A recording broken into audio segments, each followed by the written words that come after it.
ኮኔክሽን ማለት ሽፍታ ነው።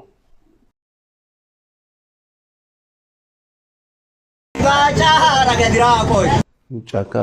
ገብቶ ህዝብን ገበሬ የሚዘርፍ ወንበር ፊት የማሉበት ወምት ይደንደውረመ ማፊያ ቡድኖች አሉ ማለት ነው። ኡቱ ፊተራሪዮ ከን ቀኛዝማች ወከን ግራዝማች ጀደሜ ሳወይ namicha kana waaqni qeesarraa isaa kaasu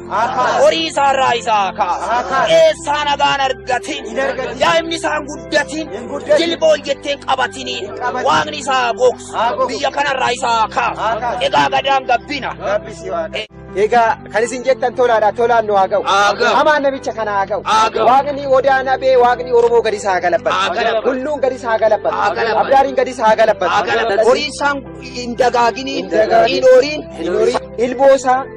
sanyii isaa lafa kanarraa isaa kaasu egaa kaa gadaan gabbina gabbisi waa baqa eenyu edha harka keessa walitti rukutaa kana